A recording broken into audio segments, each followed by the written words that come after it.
Το 8ο Διεθνές Συνέδριο της ΕΕΤ έχει τίτλο «Ρύθμιση προς ένα έξυπνο ψηφιακό οικοσύστημα». Συμπίπτει με τον αυριανό εορτασμό της Παγκόσμιας ημέρας τηλεπικοινωνιών και κοινωνίας της πληροφορίας. Από το 1844 που εστάλει το πρώτο τηλεγράφημα μέχρι σήμερα, η πρόοδος που έχει υπάρξει είναι εντυπωσιακή. Οι ηλεκτρονικές επικοινωνίες έχουν αλλάξει την καθημερινότητά μας και τον τρόπο που εργαζόμαστε, συναλλασσόμαστε και επικοινωνούμε. Η αναπτυξιακή διάσταση των δύο υποπτευόμενων αγορών, τηλεπικοινωνιών και ταχυδρομικών υπηρεσιών, ετήσιου τζίρου 6,5 δισεκατομμύριων ευρώ, είναι πολύ σημαντική. Η ΕΕΤ βρίσκεται σήμερα στο επίκεντρο των εξελίξεων.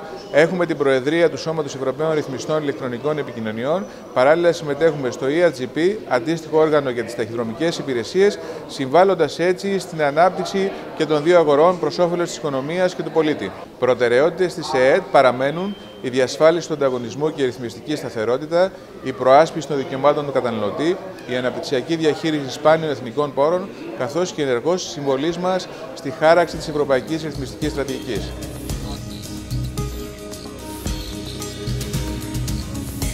Σήμερα αρχίζει το Διεθνές Συνέδριο της ΕΕΤ και αρχίζει με τις ενότητες των ταχυδρομικών υπηρεσιών, διότι φέτος είναι μια πολύ συμβολική και ουσιαστική χρονιά για τα ταχυδρομεία, διότι έχει απελευθερωθεί ήδη από 1η Πρώτου του 2013 η αγορά των ταχυδρομικών υπηρεσιών και βεβαίως εμείς είμαστε καθόλου έτοιμοι, όπως με τους κανονισμούς του Υπουργείου, με τις κοινές υπουργικές αποφάσεις και ό,τι προβλέπει η Ευρωπαϊκή Ένωση για την απελευθέρωση και για τον ανταγωνισμό στην αγορά. Θα είμαστε από κοντά να παρακολουθούμε όλη την διαδικασία, γιατί είναι δοκιμαστική περίοδος φέτος και ουσιαστική, οπότε ελπίζουμε ότι θα πάει καλά και αυτή η αγορά, όπως η αγορά των τηλεπικοινωνιών. Κυρίες και κύριοι, η τιμή για μένα είναι μεγαλύτερη και θέλω να σας μεταφέρω την αποφασιστικότητα της κυβέρνησης και του Πρωθυπουργού κ. Σαμαρά για την επιτάχυνση των έργων στην ψηφιακή τεχνολογία, τώρα που παρουσιάζονται τα πρώτα αισιόδοξα μηνύματα για την επανεκκίνηση της ελληνικής οικονομίας μετά την τετραετή ύφεση. Μεγάλο στοίχημα για το Υπουργείο μας είναι η ανάπτυξη μιας ολοκληρωμένης εθνικής υποδομής οπτικών ινών, συνδέοντας περίπου 2 εκατομμύρια σπίτια, με κόστος επένδυσης άνω του 1 δισεκατομμυρίου ευρώ, με συμμετοχή και του ελληνικού δημοσίου, αλλά και πόρων της Ευρωπαϊκής Ένωσης. Το σημαντικό αυτό τηλεπικοινωνιακό έργο μπορεί και θέλουμε να αποτελέσει τη ραχοκοκαλιά στον τομέα της ηλεκτρονικής επικοινωνίας.